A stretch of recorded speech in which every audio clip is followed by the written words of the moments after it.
Please subscribe to Face TV Africa and turn the notification on. Face TV Africa, ẹ jọ̀ọ́, subscribe, hete. Face TV was Swoby.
Koko Zaria,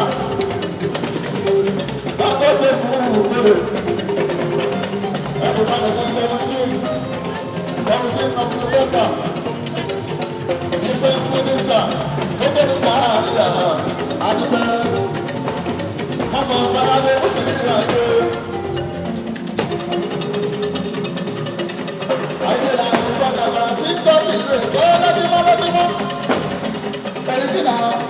ọmọ àwọn yìí sọ̀rọ̀ tó lẹ́nu ìwé sòrí sọ̀rọ̀ àyè mùsùlùmí yìí lọ. ẹ̀wọ̀n ẹ̀ka ẹ̀ka ẹ̀ka olú fún wa o. ẹ̀wọ̀n ẹ̀ka ẹ̀ka olú fún wa.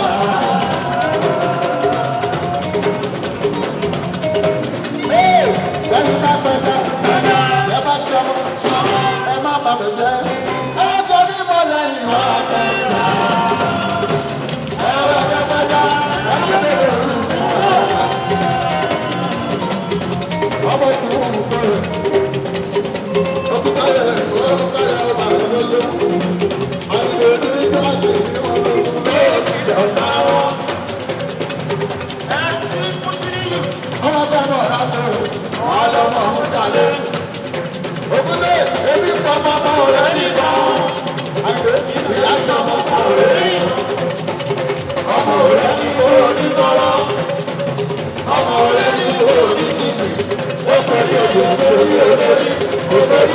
Sórí olórí wọn, ọ̀rọ̀ bí sọ̀rí ẹ̀rọ bínú. Ẹgbẹ́ kò ní lé ẹgbẹ́ tẹ́gbàlẹ̀, ẹni bí mo sí ní ìfowópamọ́ ìyàgbé. Ọmọ bẹ̀rù màlàwọ̀ ẹ̀jẹ̀ o, ọmọ bẹ̀rù màlàwọ̀ ẹ̀jẹ̀ o. Àgbẹ̀ bẹ̀rẹ̀ sí ẹjọ́ òkúlẹ̀, kò sáyé bàbá ẹjọ́ òkú láyé. Ayé pépé, ayé kò má lè yé wọn. Tí wọ́n sí ní ìtìlóyè náà ìgbà ìdílé àbá ìbá sọ. Sísá ní tẹ̀ka nínú omi kò sọ̀rọ̀ àìdè ṣé ìtàn bàtà lọ. Ẹ bá borí wá o, ó fẹ́ sọ̀rọ̀ sáwọn tí ẹ fẹ́ ṣe. Koko Zaria àtàwọn sọ̀rọ̀ ẹ̀ o. Gbogbo àlá àti ìwà rẹ̀ kò sí ní ọdún ọmọ. Ẹnìkan nínú títí tí wọ́n lọ́jọ́ ìdí wọ́n sí. Kò lè ṣe bá nínú bàbá. Àwọn tó ní ìjà wọn sí ọ̀tọ̀ nílé, wọ́n lára ọ̀rọ̀ ní padà wá mọ́. Ọ̀gá onímọ̀tò lọ́dọ̀ lọ́wọ́ ọmọ àtúntò ẹlẹ́lẹ́.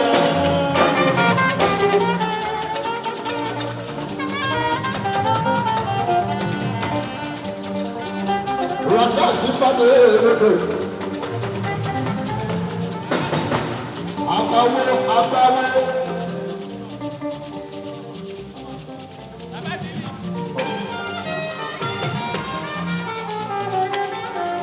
Sọlá Magbọ́lá, aláṣẹ lọ́yà mi ní Canada.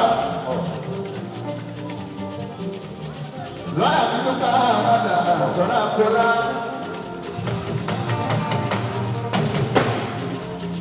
Pẹ̀lú mi, bàbá rẹ̀ mi. Báyìí pé mo bá dùn fún mi, ẹ̀sọ́ mi pẹ́ nìyẹn bẹ́ẹ̀. Orí tí o lọ lọ́wọ́.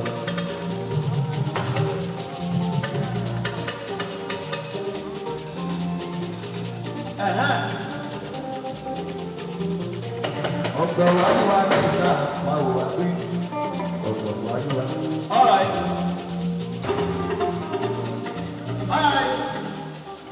Abachi. Ayọ̀ mi wo ni o ṣe? Ewé kejì kí ni ìṣòro rẹ̀? Wọ́n ní ìṣòro sí wa. Ayọ̀ ilẹ̀ jẹ̀ lánàá, ẹ̀rọ sí mi. Ewé bíyì ilẹ̀ fi lò. Ó bá kú kọ́mọ ọ̀kan lọ́wọ́ mi, ìwé fi sọ̀rọ̀ mọ́ àlọ́ láti tó ọmọ àjọ. Bébí ó bá kú kọ́mọ ọ̀kan lọ́wọ́ mi, ìwé fi sọ̀rọ̀ mọ́ àlọ́ láti tó ọmọ àjọ. Ayọ̀ ewé bí yé ọmọ òkè àlọ́. Ewé bí yé ọmọ òkè àlọ́. Ìmọ̀ràn ọmọ òkè àlọ́.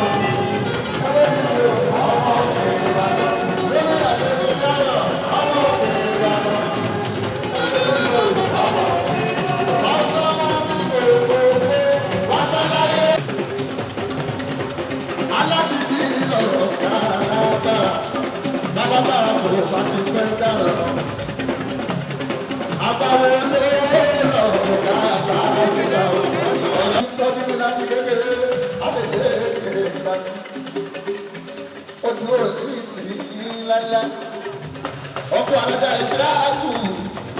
Rashidatu ìyá àmàmà. Ọkọ̀ Rashidatu Adeleke bàbá. Adeleke Adikola ọ̀pá yẹn.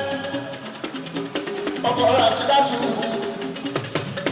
Adikola ọ̀pá yẹn.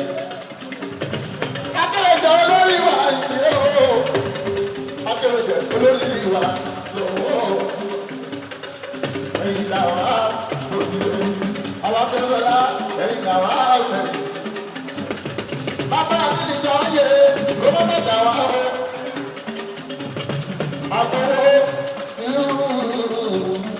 àbíkò lọ balẹ̀. Aláṣẹ àrẹ̀lẹ̀ àgbà rẹ̀ kí o. Bàbá mi rí àmọ̀ ní ìlú Canada. Bàbá mi rí àmọ̀ ní ìlú ọgbà. Òyìnbó ilé ẹ̀kọ́ akẹ́rùjọ́lá. Bàbá sọ nínú orí ẹ̀kọ́ ìlú lẹ́lẹ́. Bàbá Rashidatu kí ẹ̀kọ́ láìlé. Àwọn akéwì sọ́lá, àwọn akéwì sọ́lá. Adélébè, àwọn akéwì sọ́lá.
Please subscribe to Face TV Africa and turn the notification on. Face TV Africa, ẹ jọ̀ọ́ ẹ subscribe, hete. Face TV was Swoby.